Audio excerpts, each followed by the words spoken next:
আসসালামু আলাইকুম। সবাই কেমন আছেন? আশা করি ভালো আছেন। তো আজকে কিছু কথা বলবো দুবরা হালুয়াঘাট নিয়ে।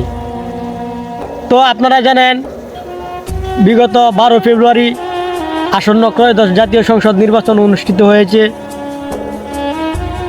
নির্বাচনে আমাদের হালুয়াঘাট একজন কন্টেন্ট ক্রিয়েটর হালিম চাচা নামে একজন ব্যক্তি আছে। সে ইদানিং ফেসবুকে অনেক গালাগালি করতেছে, তাকেও মানুষ গালাগালি করতেছে বিভিন্ন ভিডিওর মাধ্যমে ভিউ কামানোর জন্য। তো আমি দুবরা উপজেলার সন্তান হিসাবে, একজন ছোটোখাটো কন্টেন্ট ক্রিয়েটর হিসাবে আমি আপনাদেরকে বলতে চাই, সে যেহেতু একটা হালিম চাচা একটা ভুল করেছে, আপনারা হালিম চাচা ইতিমধ্যে বলেছে আর এরকম করবে না। আপনারাও হালিম চাচাকে আর কুচিয়েন না। আর হালিম চাচাও আপনাকে বলতেছি, হালিম চাচা যদি আমার ভিডিওটা সামনে পড়ে, হালিম চাচা আপনি দেখবেন, আমি আপনাকে বলতে চাই, আপনার নাতি হিসাবে, আপনার ভাই হিসাবে একটা কথা বলতে চাই, বাচ্চা হিসাবে।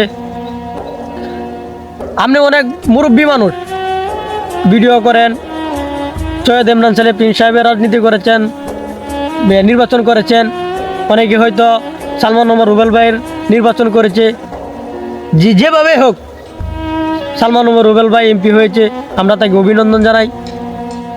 কিন্তু নির্বাচন থাকাকালীন আপনি একটা দুবরা মা বোনদেরকে নিয়ে একটা উচ্ছৃঙ্খল ভাষা বলেছিলেন। তাই এটা হয়তো অনেকে সহ্য করতে পারে না, এটা আসলে অসম্ভব, সহ্য করার মতো না। আপনি কথাটা অনেক নিকৃষ্টভাবে বলেছিলেন।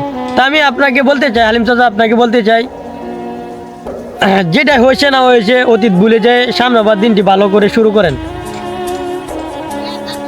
গালাগালি করলে কি হবে? আপনাকে অনেক মানুষ কুচাইতেছে, আপনি অনেক মানুষকে কুচাইতেছেন, দরকার নাই। যারা হালিম চাচার বিরুদ্ধে, যারা হালিম চাচার পিছনে লেগেছেন, আপনারা দয়া করে এই রমজান মাসে উছিলায় দয়া করে ওনাকে মাফ করে দেন, আর আমরা সবাই এটি থেকে বিরত থাকি।